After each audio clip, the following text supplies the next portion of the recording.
coordinate system is two lines.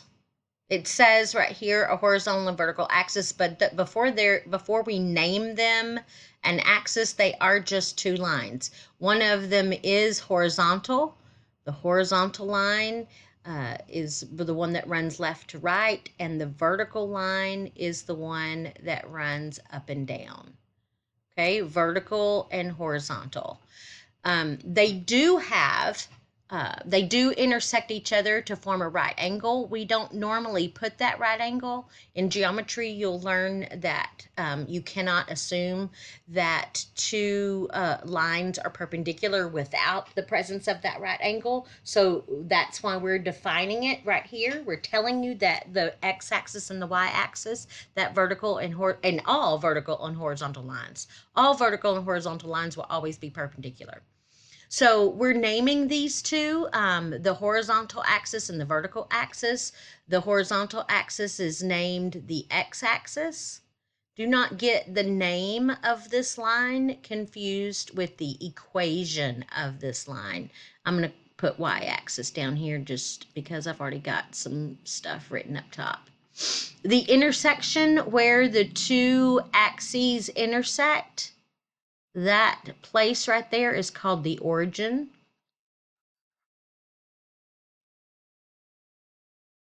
Okay, that dot, that location, the intersection of the two horizontal axes, the x-axis and the y-axis, that's called the origin.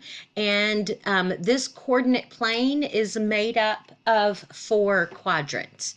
You have, I'm going to use Roman numerals to number them. Quadrant number 1, quadrant number 2, quadrant number 3, and quadrant number 4. I remember that we start up here in the upper right-hand corner, and then we go in kind of like a circle that makes the letter C. Okay, so this is 1, 2, 3. That's how I remember it. Well, it's easy for me to remember because my first name starts with the letter C, but that's how I remember it. Just think of coordinate. The first letter is C right here, so that's a coordinate plane. Okay.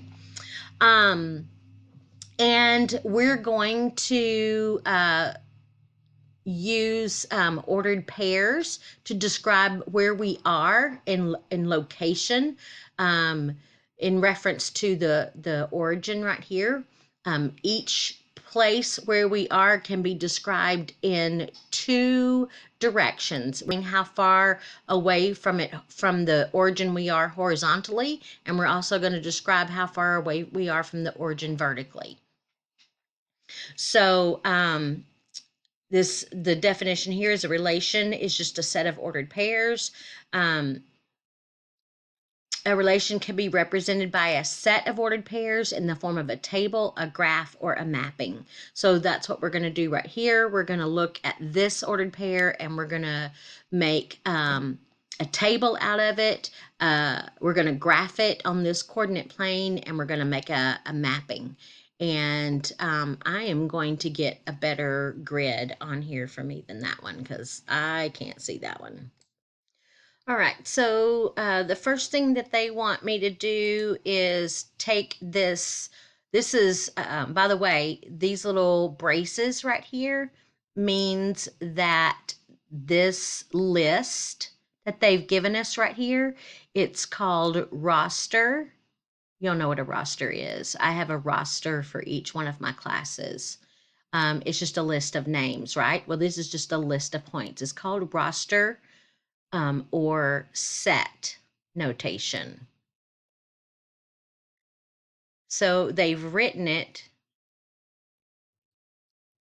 as a list, and those 2 little braces that go in front means that they've listed it in either one of these, roster notation or set notation. They've listed it out like a roster. So a table is simply a 2-column table where the first list, usually on the left-hand side, are our X values, and the second list are our Y values. And we're just simply going to go over here, and I'm going to highlight or underline each one of the X values in blue, and we'll write them down here: 4, -2, 2, 0. There's really no rule that says that they have to be in numerical order, but we often do put them in numerical order. So I am going to redo those, and I'm going to put the smallest X value first and the biggest X value last. Like I said, there's really no rule. It didn't tell me to do that, but that's how we normally do it. So I'm going to go ahead and do it. So -2 is smallest, then 0, then +2, then +4. Now I do have to make sure that each one of these Y values are written next to the X value that it was in the ordered pair with. So I can't put those in order because I've already put my X's in order and they must match. So in other words, the only number that I can write beside this -2 is the number that was beside the -2 in the ordered pair. So I have to write -1. Out beside the 0, I have to write -4. Out beside the 2, I have to write -4. And then out beside the 4, I have to write the 3. So while the X's may be in numerical order, the Y's have to match with their X values. Okay, so that's how I would do a table. Now, like I said, you probably could have gotten away with just listing them in the order that they were given.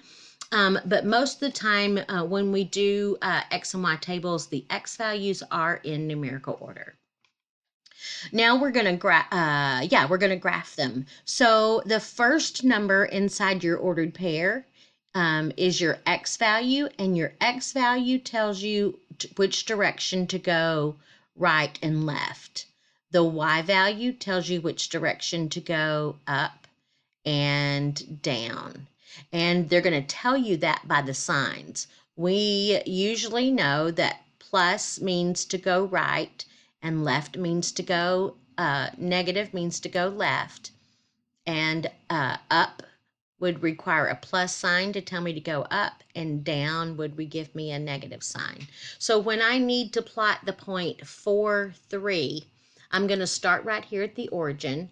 I'm going to move to the right 4 places. So I'm starting right here at the origin. I'm going to move to the right 4 places. So this is, if that's marked a 2, we know that's a 1 because it's halfway. So 1, 2, 3, 4. Don't put a mark yet because I have to do 2 moves. I have to move to the right 4, but I also have to move up 3 places. So this location here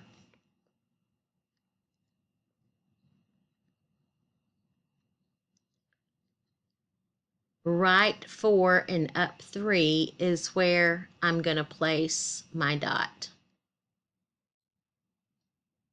And that's the dot. I'm going to remind you 4, 3. The next dot is located, I'm going right here at 0, 0. I'm going back to 0, 0. And since it's a -2, I'm going to move left 2. And since it's a -1, I'm going to move down 1. So I'm going to put my next dot right here. And that's because it told me to go left 2 and down 1. So left 2, down 1. The third point is located at 2, -4. So I'm going to go back to 0, 0. I'm going to go right 2 because it's a +2. And then I'm going to go down 4 because it's a -4. And I'm going to put my dot right there. That is the ordered pair 2, -4.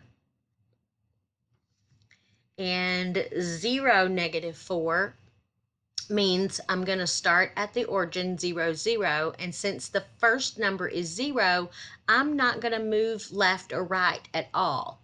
I'm just going to stay right here at 0, 0, and then I'm just going to go down 4. So my point is not going to be in a quadrant. It's instead going to be located on an axis. And that ordered pair is the ordered pair, negative 4, 0. And any point that's, oh, I did that backwards. I'm so sorry.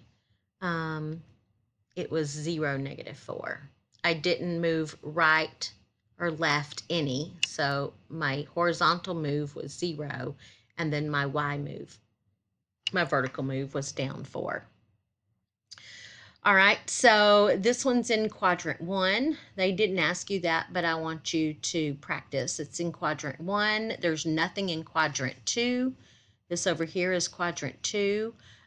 This point right here is in quadrant 3. Quadrant 3. And this point's in quadrant 4. And this point we would say is on the y-axis.